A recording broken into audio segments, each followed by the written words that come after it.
Season 3 is less than 2 weeks away, and as I've been saying for over a year now, Bette and Tina will be reuniting in season 3. So what better way to celebrate that than a road to the reunion? And over the next 2 weeks, I'm going to be taking a look back at some of the Bette and Tina centric episodes from not only Generation Q but also the original, and we're going to do it in sequential order. So today we're starting off with the pilot, part 1 and 2, and we're going to be looking at some of the main Bette and Tina points in this episode and just talking about it in general. So let's get right into it.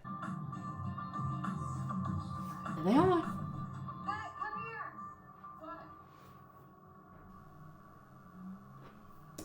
I will say every time I watch the pilot and it's like that intro with the music and then you see, you know, like those little bits where like they're in bed and stuff like that, it just brings me back to watching the pilot for the very first time, because I remember that it's a 2 second, not even 2 seconds probably, where they're lying in bed, and I remember having the thought like, what, it blew my mind, like, that I was seeing something like that on TV.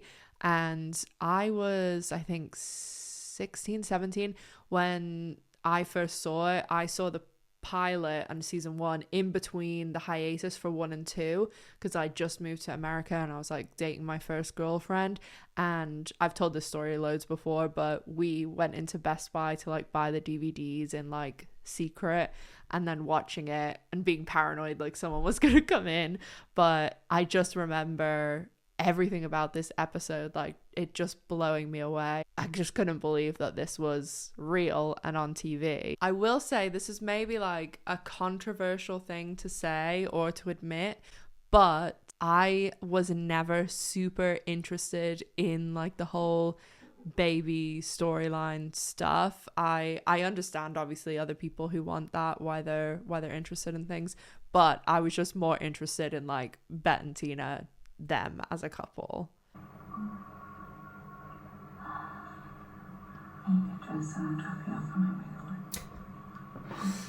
Okay, Bette, weird decision. It makes me so happy seeing them all like in the planet together. And when you know so much about behind the scenes of this show, like I know way too much about what goes on behind the scenes. I wish I had that eternal sunshine of the spotless mind eraser thing. But when there's that little look between like Bette and Marina, I wonder if still even then in the beginning there was like a little bit of like headbutting, because that's one thing you'll never see again, my friends, is probably Jennifer Beals and Karina Lombard in the same room together, because yeah, there's a whole story about that. if you don't know, I'll explain it at my live. I have talked about it before though. 11. Okay, 11. Oh my god. Is it happening today? Is what today? The insemination. Oh. So you did it at the doctor's office this time? But first, Sam Foxworthy. No what? Nope. Fucking Dan Foxworthy. God, here we are at Dan Foxworthy's. She's always running late. Sorry, I'm late. No, also about the pilot, I just love like this is like peak my teenage times, with like the sunglasses and the wired headset for the flip phone, and it brings me back. Exactly. Okay, great. Thanks. Bye.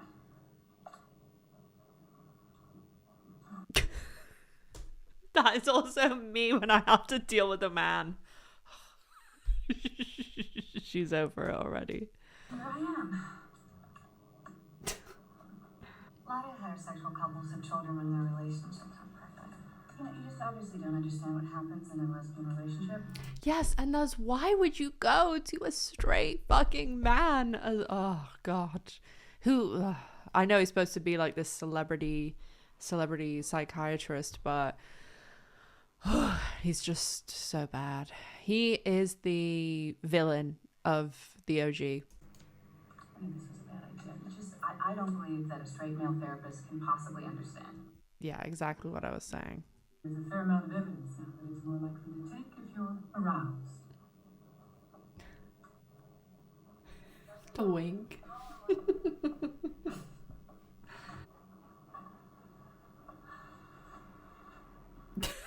The paper sheet.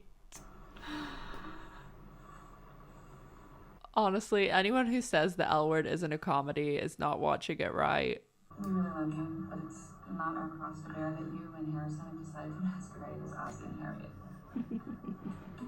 When I see this party, it does make me think of in season 5 when they recreate the party and do it like Jenny's warped memory of it.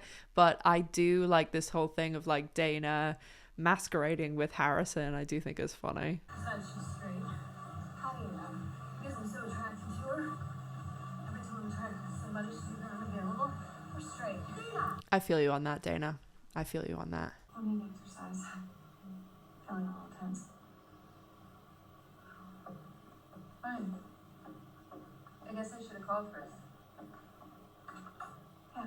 It is like an interesting thing in the pilot because in the very beginning, you know, we're shown this idyllic relationship between Bette and Tina, and even their friends are like, oh, this is, you know, you have the perfect relationship. But then we see the Dan Foxworthy stuff, and then we start to see these like little cracks in the relationship throughout the entirety of the 2 parts of the pilot. And it's just so interesting to see this. And then if you fast forward to basically where we left things in the season 2 finale, because it's just so interesting to think about how long these characters have been not only on TV, but like in the zeitgeist and in people's thoughts and feelings and everything like that. And also to be such an important part of the lesbian, women loving women, bi women community, because I mean, there is no other couple, I would say, that is as well known as Bette and Tina in the lesbian, women loving women community. I mean, I know there's like Callie in Arizona and people like that that had mass appeal and had people tuning in weekly to like 24 million people were watching Grey's Anatomy when Callie in Arizona were on it. But in our community, like Bette and Tina is pretty much the pinnacle of pinnacle, and Bette Porter is the most revered lesbian. Like, that's a fact. The debate has been taken up by Laurie Peppo in a series of paintings entitled A Group of Seven. It's like their famous, you know, outfits from like all the pictures and stuff just makes me smile. She's awesome, my girlfriend. Essentially always, sometimes never again. You two, really beautiful couple. Also, what's really interesting is when I think of the pilot, I think of like Bette and Tina, I think of Alice doing the chart, like those big moments. But it's so interesting because when you look back on it, there is so much kind of straight saturation in it, because you have, you know, this Bette and Tina scene that's coming up with this guy, like, sorry, but that's so out of character for Bette, because there's no fucking way that would go down, like no way. But they obviously had to like shoehorn that in somehow because they didn't know what the show was gonna be. Like by season 2 they knew, like the L Word, when it premiered, it was the #1 rated show on Showtime, and people were really talking about it. It was a really big thing. And the fact that they did do this kind of straight gaze with some of it, I think obviously helped them, because you also had Tim and Jenny, and they obviously dropped that in the 2nd season. But the first sex scene in the pilot is a straight sex scene.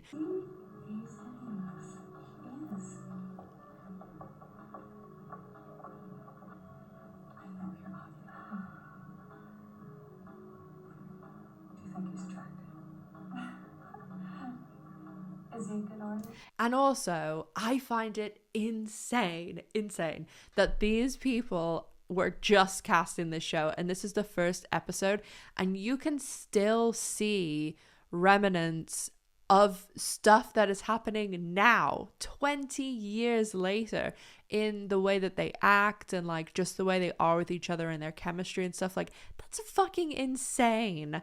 And then also on the other side, like, they've only been working together, like, this is their first episode, and to already have this chemistry and like this part, like there's some unscripted parts here, like at the end where they're like touching each other, like that's crazy to have that sort of instantaneous connection with someone.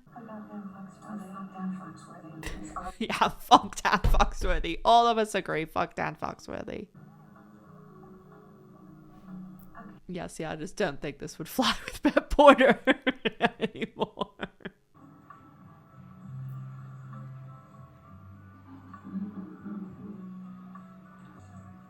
What's that? Why is it whenever Dice want to have sex with a guy, it's only because they're trying to steal his friend? It happened, guys. Because they're fucking dying. That was really crazy. No, that was a genius plan. Aw, cute. Crazy, yes, but not tidy.